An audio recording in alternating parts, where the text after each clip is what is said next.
Okay, we're continuing on page 176. Today is the 11th of Tammuz. It's going to be for Bringans all over. Probably Monday night is going to be the Farbrengen, right? Usually it's between Yud Beis and Yud Gimel. The liberation of the Friedrich Rebbe from prison in communist Russia. He had been sentenced to death, which was eventually commuted to 10 years in Siberia, which was commuted to 3 years, and then was of exile, but then it was dropped altogether. So in Chabad they call this Chag HaGeula, right? The celebrating the Friedrich Rebbe's redemption, because he had basically he took on communist Russia. He was crippled during this. And they crippled him. Actually, they nearly killed him. The famous story that one of the hearings, he comes in to a panel of 3 of Yevseska guys.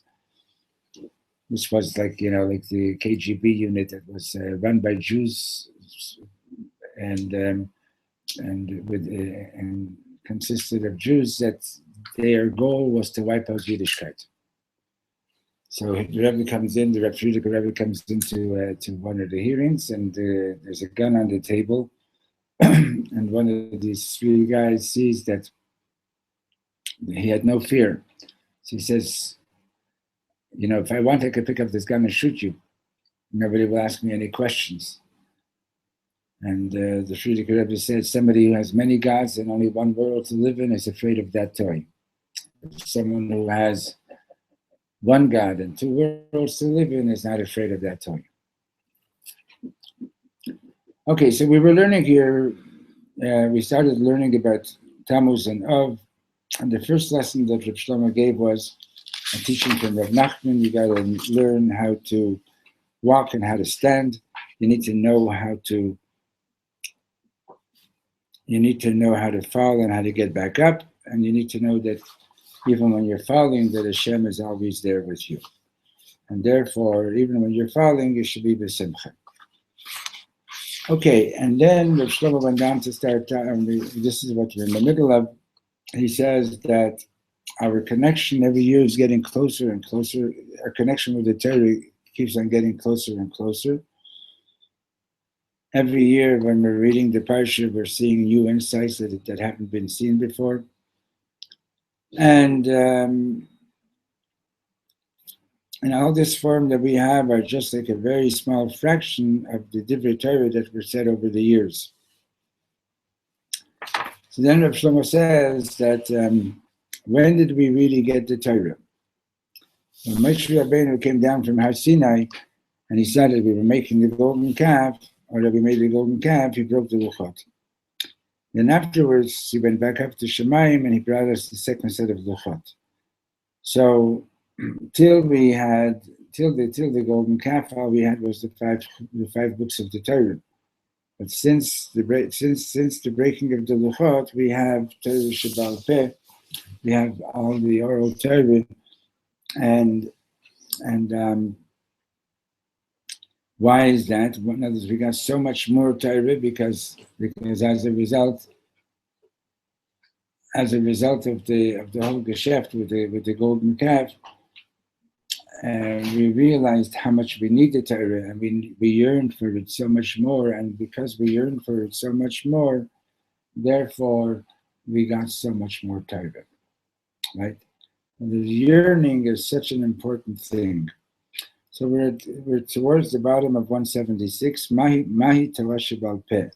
What does the word yearning? How does one yearn? Mitgageya. No. I mean, What does that mean? no. How does one yearn for Torah? You feel that I need this, I want this.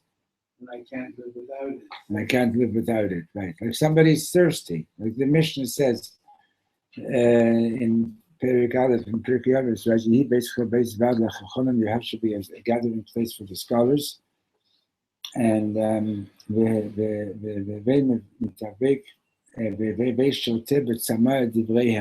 drink their words like somebody who's thirsty for water, right? Like someone who's thirsty knows that I need a glass of water, right? So like that's the way to. That's in other words. The word yearn in English. That's the word used. It seems to recall when but the Mashiach, one should yearn. Well, that's the Gemara's word over there is Hatzipita Yeshua.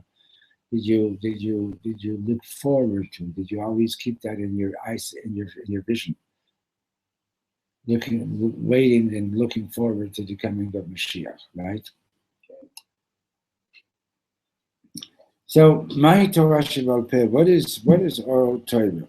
Rabbi Nachman Omer Torah Amokah. So Rabbi Nachman says a very deep teaching. Moshe Rabbeinu inyano latet lanu et Torah. What's Moshe Rabbeinu all about? Moshe Rabbeinu is all about giving us the Torah. Hu natan lanu et Torah pamayim. And he gave us the Torah twice. Moshe Rabbeinu natan lanu et Torah kishu horid et luchot. The first time is when he brought the luchot down.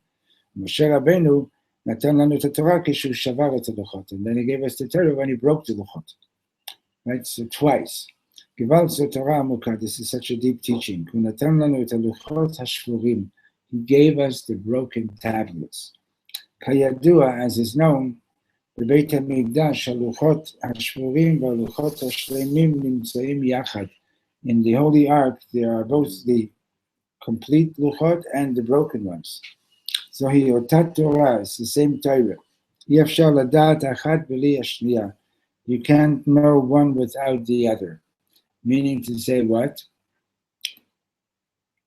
So Reb Shlomo explains.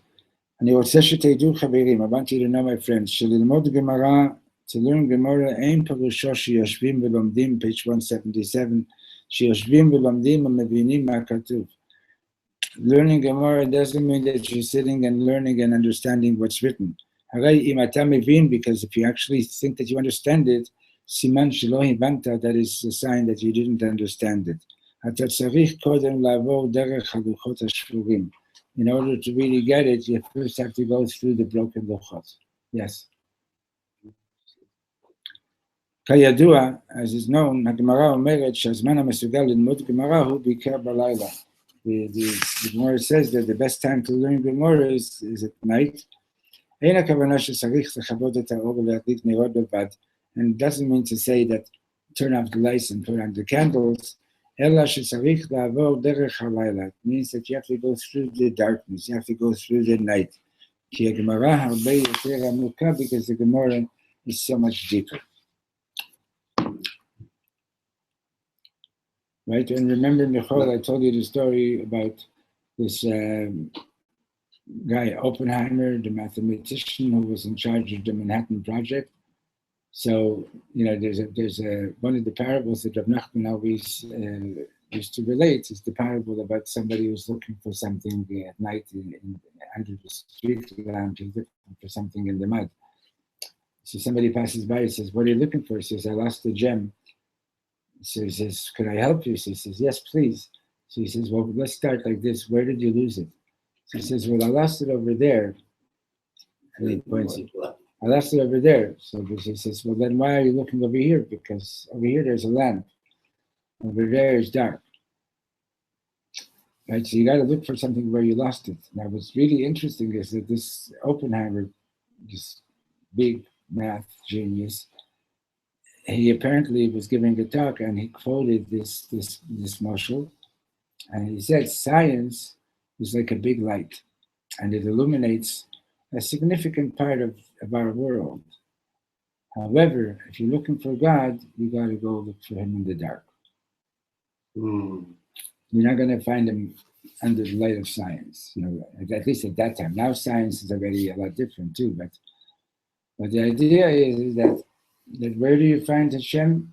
You find Hashem not when everything is going nice and smoothly and so on. So then, okay, so your concept of God is like a pretty small concept.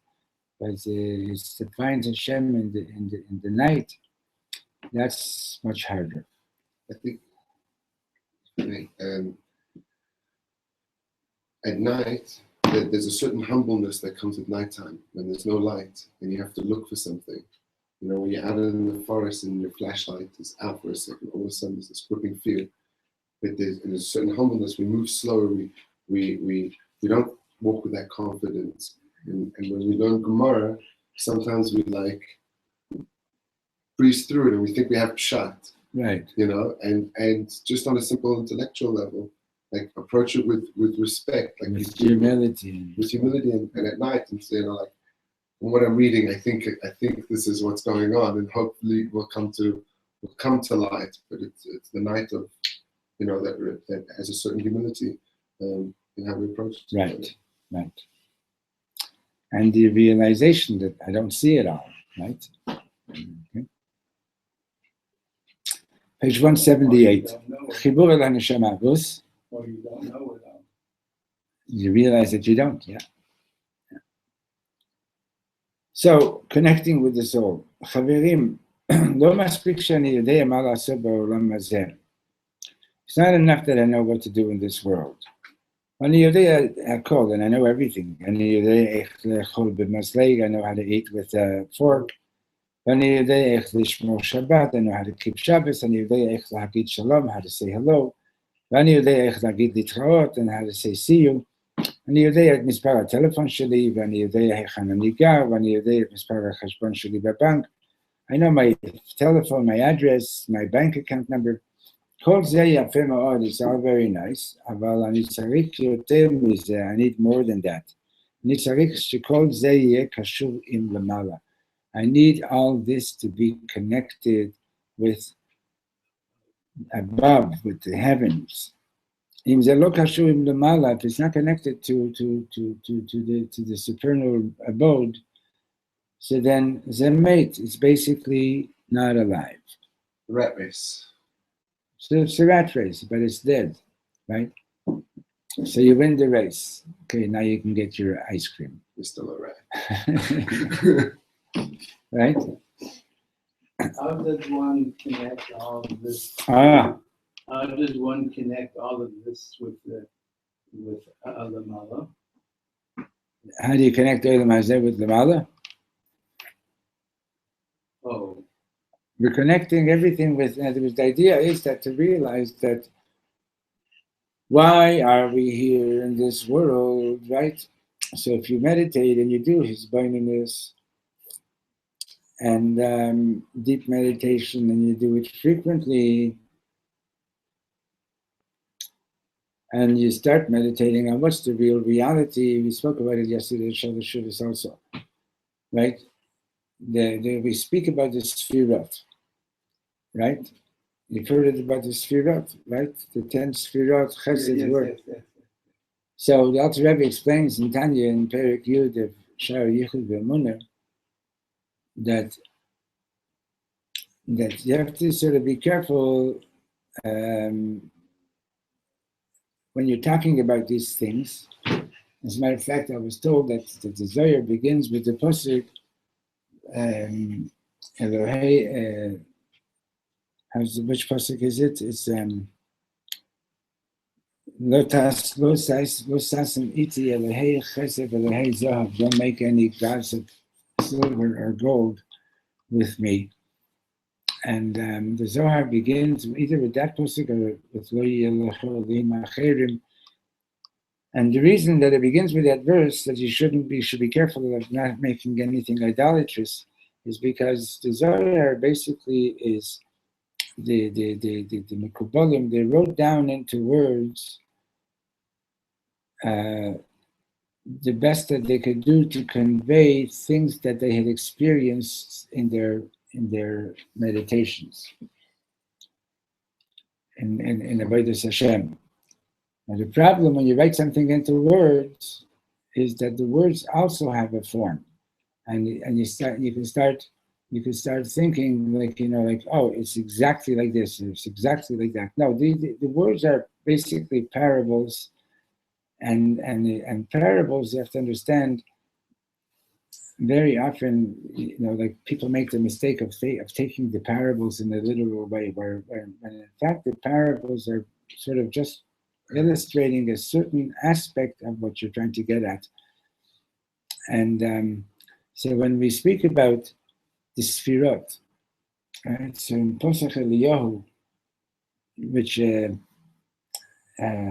Sephardi Jews say it every day before Mincha, and in the Nusach Harvi, the minhag is to say it Friday before Mincha, to say it on Friday before Mincha, before Shabbos. You ever say it? You got it. It really moves you. Haven't done it in a while, but in any case, Pasach Eliyahu begins like this. Elijah opened his discourse and said, "Master of the worlds, you are one, but not in the numerical sense. You are exalted above all the exalted ones, hidden from all the hidden ones. No thought can grasp you at all. You are he who has brought forth 10 garments, and we call them 10 Sfirot, through which to direct hidden worlds which are not revealed and revealed worlds, and through them, through these garments, through these Sfirot, you conceal yourself from man, you hide from man. You are he who binds them together and unites them, and inasmuch as you are within them, whoever separates one from another of these 10 Sfirot, it is considered as if he had effected a separation in you." Meaning to say, in other words, if you start to think that there's a part of God that is Chesed, or there's a part of God that's Gevurah, in other words, that as if you think about the Sfirot as compartments in God, then you're already making separations in God. Because when we speak about the Rebbeinu Shalom, when we say Hashem is one, that He's a simple unity, which means to say that it's even an idea that we cannot understand what it means to be a simple unity. Because anything that's a unity in our language, in our understanding, is that basically consists of individual parts that are being brought together in some way, and they make up a unit. So, for example, let's take a simple example. So, for example, you see this clock, right? So this is not a simple unity. I'm holding one. So fully will go. No, let him go. Okay, let's have back.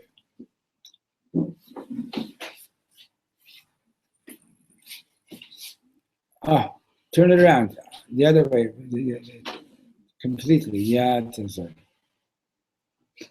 Shaya, come sit on this side so I can turn my head both ways, not just one way. You want to sit here? Okay. The ladies aren't here today. So we Baruch Hashem, if they were here, they're good students. Yeah. Anyway, so this is a unity, right? What's Pshat? This is a unity. This makes up. This makes up the clock, right? Now, but in here you have electronics, you have a battery, you have numbers, etc., etc. So all these individual parts, putting them together, it's a unit, okay? but it's not a simple unity. In other words, you're not going to find, for example, you're not going to find in what does it say? It says 107. Okay, for example, you're not going to find a 7 in the 1, right? You're not going to find the battery on the screen. It's individual parts. It's not like each part is integrate is within each other part. It's not a simple unity. Okay? Kodesh Baruch Hu is a simple unity. So we speak about the Sfirot because when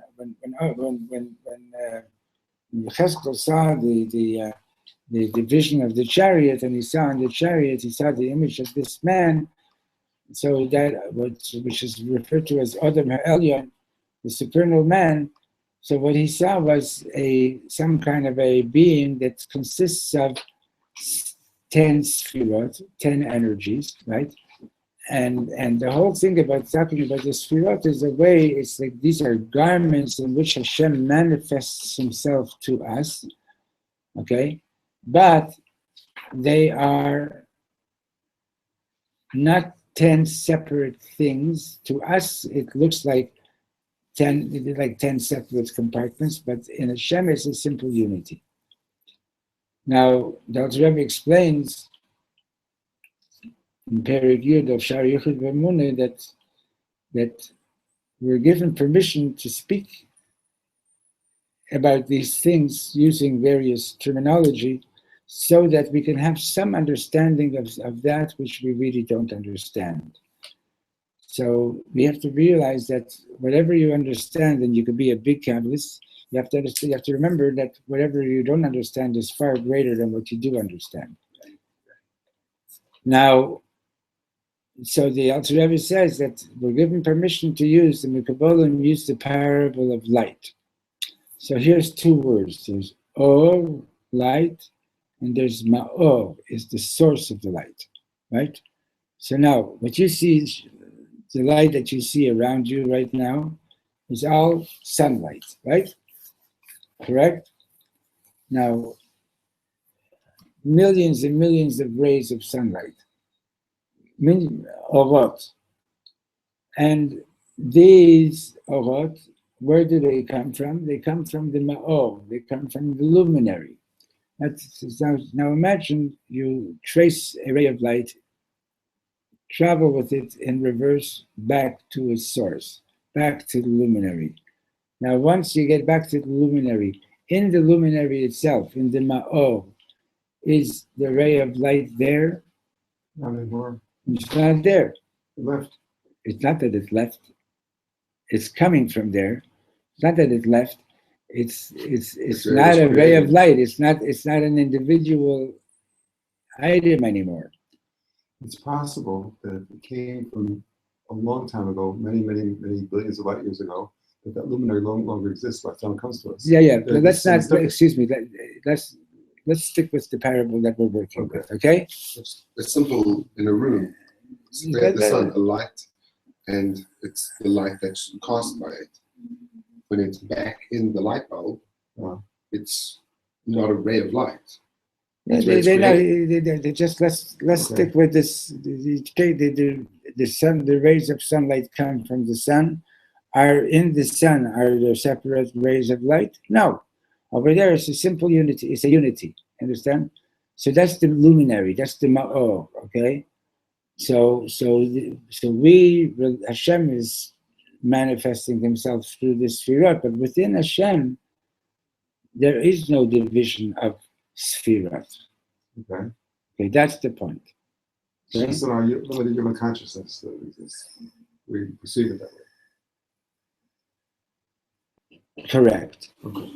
Correct. In other words, the Torah is speaking in language that we should be able to understand. Right?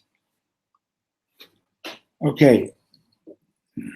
There was one other entity that was a unity, and that's the menorah. The menorah and the was made out of one unit. Yeah, but it's correct. But it was made out of one piece of gold. That's true. But there were 7 lights, right? Okay. Good. Good. Okay.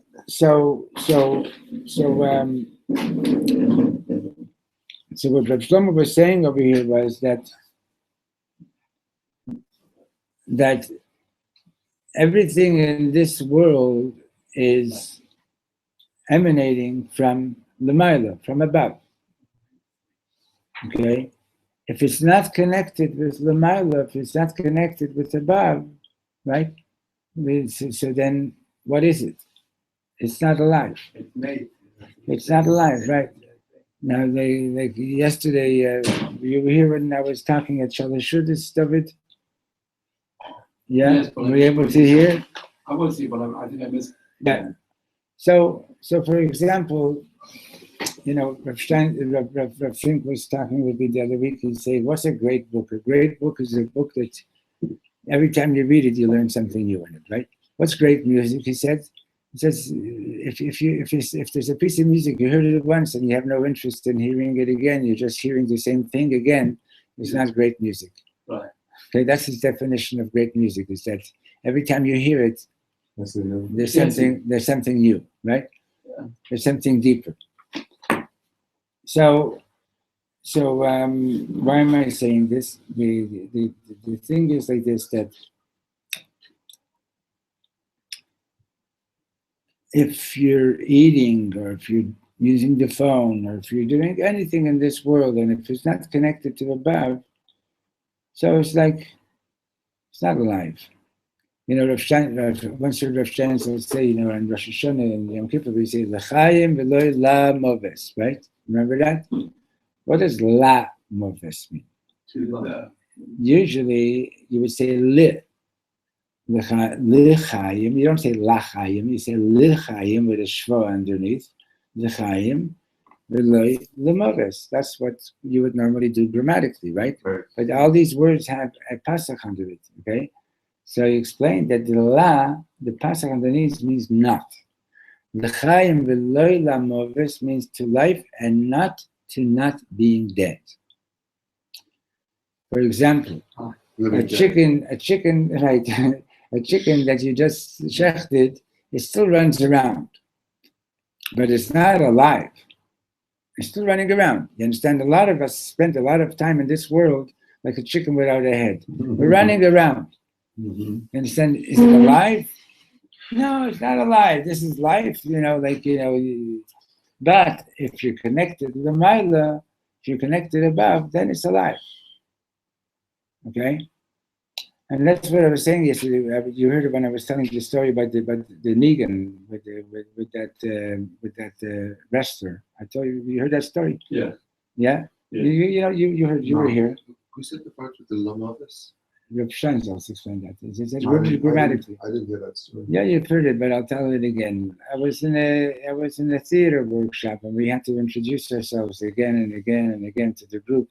And the rule was that you could do whatever you want, provided that A, you're not repeating anything you already did, and B, that it's honest, right? Yeah. So, but on the fourth round, I introduced myself by singing the nigun that's closest to my heart. Second person after me, and I sang, the da-da-da-da-da, okay?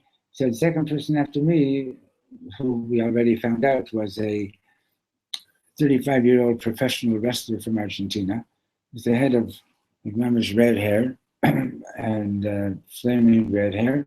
And it was her turn again, and she says, "I'm going to tell you something I've kept a secret since I'm 9 years old." And there were people in the group who knew her already for a long time. And everybody's ears perked up. And she says, "I'm a Jew." And the people that knew her were like, everybody was surprised. And she explained that when she was 9 years old, she grew up in a pretty slummy area in Argentina, somewhere.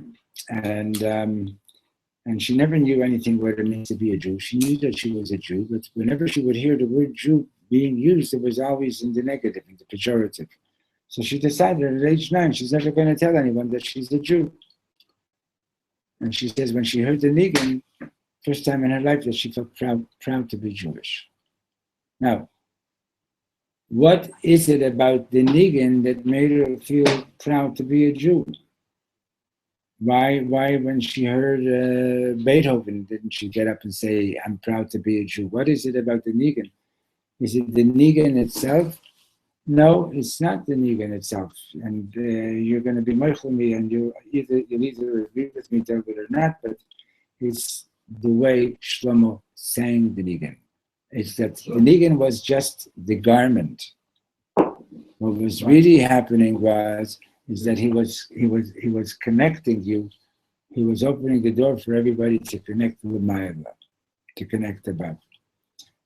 I don't know if you ever noticed this, David, but you noticed that Reb Shlomo's eyes used to go always like to different places. And no, but I'm saying, but when he would be looking, he'd be looking at different people. All right. You know where he was. You know where his eyes always went, and I've noticed this with other holy people too. His eyes always went to the person who was thinking about the Rebbeinu Shalom at that moment. Yeah, his eyes were always looking towards the person, and he just instinctually knew this,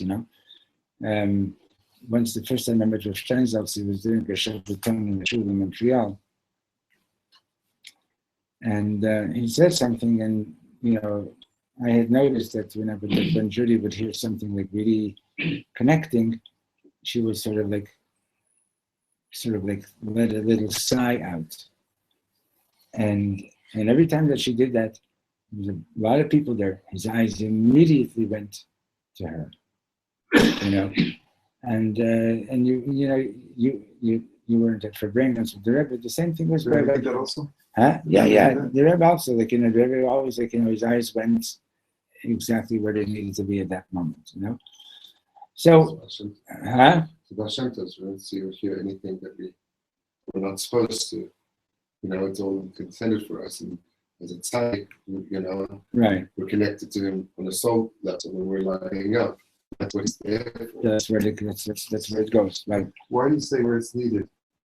Why is it needed? The person is connected to Hashem. Why did the Rebbe need to be connected with his eyes with that person? Did I say needed? You said where it's needed. Yeah. You said where his eyes where it's needed. For the tzaddik, it's his need, not the person's. Okay, that's yeah. Maybe. Yeah. So I didn't say needed. I think Charlie said it. Anyway. Listen again. So okay. So let's go back to what we're saying over here. So the Zohar explains. So let's go back to the meditation. So when you're meditating when you start meditating on what's the reality of this world, and you realize that, and you start going higher and higher, and all these are just manifestations, physical manifestations of something higher, etc. So you start getting closer and closer to the deeper meaning of Shema Yisrael Hashem Elokeinu Hashem Echad, and that this world really has no real entity, no real existence of its own whatsoever. So then the question is, why did Hashem create the world? He doesn't need it. So the Zohar's answer is, Rotze HaKadosh Baruch Hu la'asot lo dira b'tachtonim. God wanted to make for himself a world in the lowest of all worlds, which is the world that we're living in. There is no lower world. Why is this considered the lowest world? Because this is the world where you can deny the truth. It's known as Alma de Shikra, the world of lies. Okay? Yeah, like before we were talking about being in the dark. Let's say you're walking in the dark, and there might be a pit right in front of you, and that you don't see it, right? Chas v'sholom. It's a world of lies. Or somebody could be talking to you and say, "Hi, how are you?" And in the meantime, they're thinking, "I really don't want to know," or something like that, right? So it's our job to make this world, like the Rebbe used to put it, the Reshut HaRabim, the domain of the many, to make it into Reshut HaYachid, the domain of the one, and the only one. And that's our job. So the question is, Why does Hashem want this? And the answer is because He wants it. Right? Ratzon is higher than anything that you can explain. Right? If you can tell me why you want this color instead of another color for your room, then somebody might convince you that you should go with a different color. Reb Shlomo once said to somebody, if you can tell me why you want to marry this particular woman, I can convince you to marry my sister instead. Right? Because if it's a matter of logic, so then somebody else can convince you that there's a better reason to do something different. But if you say, this is what I want, this is the person that I want, then nobody's going to change your mind whatsoever. Okay? So Ratzah HaKadosh Baruch Hu wanted. I heard once that one of my rabbis, actually Chazi's, Rabbi Yehuda Leib Chitrik, I told you about him last week. So he once said that if I bring him in the name of a mashpia of his, I'm going to say this in Yiddish, and I'm not going to translate it, and maybe after the lesson I'll translate it. Was meint ich will? Was meint als einer will? Hat gegeben am Moschel, steht in der warme Wand, es will sich fischen.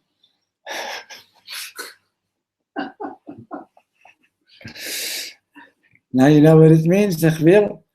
That's not what it means. Yeah. Okay? Right? You feel it. You want it. Okay. There were to extrapolate then. Now, in Yiddish or in English? Well, we're not going to. Okay, right. One needs to accustom oneself to want a connection with the Koshbar. Emes. In other words, and you do that, how? So for example, I once heard from Rabbi Yankel Yurkovich, Oliver Shalom. He said, the world says like this: why is the Yetzer Hara called Yetzer Hara? Why is the evil inclination called Yetzer Hara? He seems to be like a good friend. Like he comes and says, "Hey, Shalom, you want to eat something good? You want to have a good time? Come, I'll take you to the party," and so on, right? So is the Yetzer Hara called Yetzer Hara because he's suggesting that you do something bad, or is he called Yetzer Hara because he is bad? And the answer is he's bad. What's the proof that he's actually bad? That he's not your friend? Because as soon as you give in to his suggestions and you have a good time, what does he do? He takes away the good feeling, because he can't stand that you should be happy. Because if you're going to be happy, so then today he got me to do this, tomorrow wants me to do something else. I'm going to say to him, I'm already happy. I don't need another Avera, right? So the Yetzer Hara comes and takes away the joy that you had. You understand? She's mean. But the what am I getting at is that when you sit down and you think about it, right? Or you think about like, okay, at the end of the parable, these people are invited into the king's palace, and they're told that you have 2 hours. You can go into any room, go anywhere that you want, do whatever you want. Okay, 2 hours are over, you leave.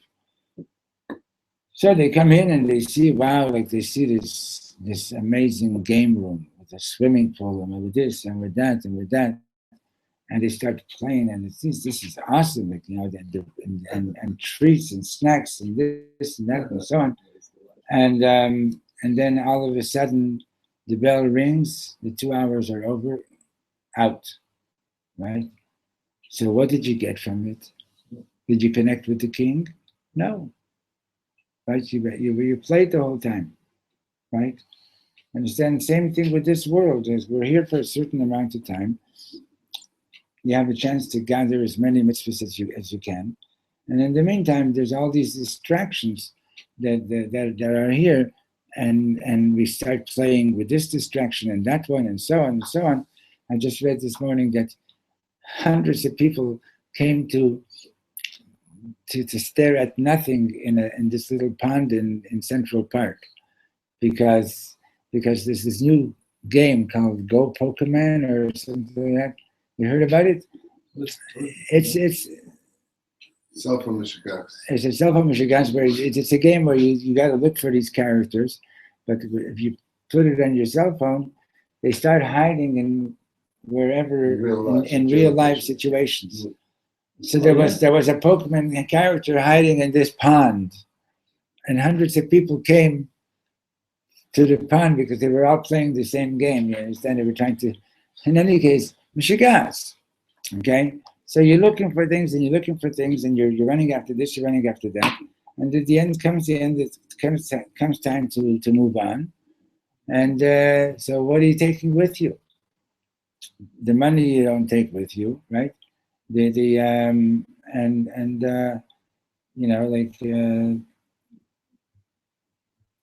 only thing you take with you is your Torah and your mitzvahs.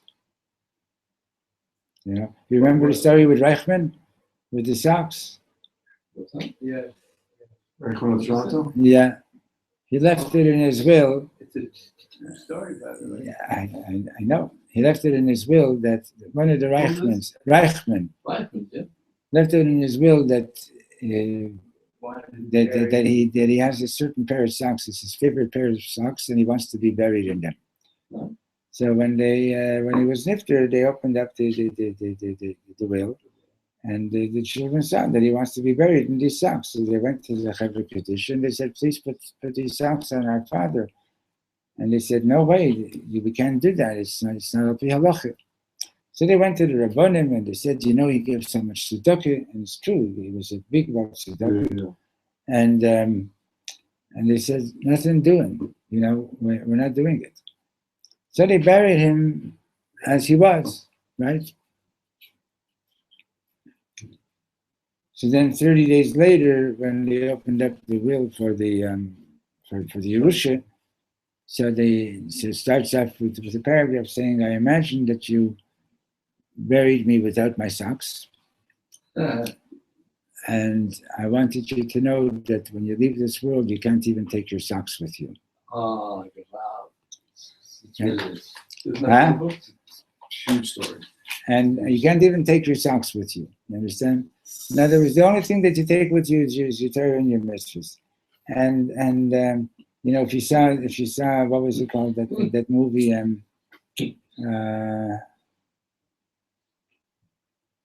You know, this was a famous Holocaust movie by Spielberg. Schindler's List. So if you remember, at the end of Schindler's List, he's got all these guys collected all these gold watches and this and that and so on. It's one of the parts of the movie that didn't come across very sincere, but in any case, and he's about to leave, you know, and he's taking these different things with him, and he picks up this gold watch and he says, "You know, I could have saved another life with this." Picks up another thing, "I could have saved another life with this," right? See, so he has this realization, like, you know, so I got this watch, but what did I do with it? You know, what did I accomplish with it, right? So when things are connected l'mayla, when things are connected with above, then it's alive. And the same thing goes with everything. Like, you know, the Gemara says that the Torah, learning Torah, it could be some achayim, it could be some amavis chas v'shalom. It could be the elixir of life, it could be the elixir of not life. Learning Torah could be the elixir of Yeah, not life. yeah. If one is learning for the wrong reasons and in the wrong way,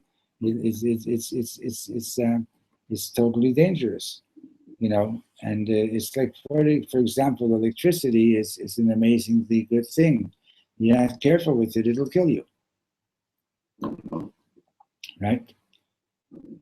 So here's the Inyan. So he says, Mahu Adam Chai, Mahu Adam Meit. What does it mean, a living person, or what's a dead person? Adam Meit Perushosha Guf Sheli Adayin Sham. A dead person means that my body is still there. Adayin Yeshli Einayim, Adayin Yeshli Peh, Adayin Yeshli Shinayim, Adayin Yeshli Akol. Still have eyes, still have a mouth, teeth, etc. This body is not connected but my soul. And the soul is from the Mila, the soul is from above. And if I'm not connected with above, then I'm not alive. וכאן רבי נחמן אומר, בית המקדש נחרב, so Nachman says, the Beit HaMikdash has been destroyed, אבל הוא עדיין קיים, it's still existing. מה פירוש חורבן? What is the meaning of destruction? שיהיה ברור לכם, so it should be clear to you. כשאנחנו מדברים על חורבן בית המקדש, when we speak about the destruction of the temple, פירושו שהשם רק מראה לנו איך העולם שלנו נראה. It means, on a deeper level, it means Hashem is showing us what our world looks like at the moment. אבל הכותל המערבי עדיין קיים, but the western wall is still standing. במילים אחרות, that means to say like this, in different words. בכל אדם יש משהו שהעולם לא נגע בו כלל. Every person has something that the world has not affected. בכל אדם יש משהו קדוש. Every person has something holy. אך השאלה היא, but the question is, עד כמה החלק הקדוש הזה קשור לחיי? The question is, how much is this holy part of me connected to my life? עד כמה הוא קשור למה שאני עושה? How much is it connected to what I'm doing? עד כמה החלק הפנימי ביותר של נשמתי, how much is the innermost part of my soul מחובר לחיי היום יום שלי? How much is my essence soul connected to my daily life? That's the question, right? That's the issue. This feels like a parish on Kedoshim. Kedoshim to you. Yeah. Kedoshim Yeah. Could be. Yes, it's definitely connected. Definitely connected. That's my parasha. Yeah? Yeah, that's my parasha. That's why you're so holy? You know, when I was in Hebrew school, I was the only one. Everyone, after we left the shul, it was an Orthodox shul, but none of us were. There was no observant families except for the rabbi's family that were fully observant. And a few doors down from the shul, there was a pizza place. So we'd go by the pizza place, everyone would buy a pizza, and walk home about 3/4 of a mile. I was the only one that didn't eat pizza because my father explained to me how they make it. So they gave me a nickname. My nickname, my Hebrew name is Yeshayahu. So they gave me a nickname, Yosh HaKadosh. Nice. Yeah, there are some kids grow up and they just know, I remember my first parents-teachers meeting the first year I started teaching. So the mother of this student was telling me that when she was 12 years old, her family took her to a non-kosher restaurant and they pretty much forced her to eat something not kosher. They were Reform Jews, but she knew. And she said she threw it up right away. So, she was such a pure neshama at that point that her body just wouldn't tolerate anything that wasn't, There's a story in the Gemara where you're not supposed to cross the bridge. There's a din somewhere, you're not supposed to cross the bridge while sleeping. Because in the olden days, bridges weren't like as strong today. And so it was a dangerous time. You needed to be awake. So if you were in a wagon, and I think it was one of the Tanaim, I think it's a story in the Gemara, where it talks about how his body would wake him up when he would come close to a bridge. Why? Because he was sensitive to the point where his body couldn't go through it. When sometimes I drove with Reb Shlomo, and on the highway, whenever we'd go, he'd fall asleep in the car. But whenever we'd go through a toll, he'd wake up and he'd say hello to the guy at the toll booth. Wow. And then he'd go back to sleep. He never missed it. Never slept through going through a toll without saying hello. He's a holy man. Huh? Really connected, right. Wow. Okay, everybody. Until next time, tomorrow, Mir Hashem. So after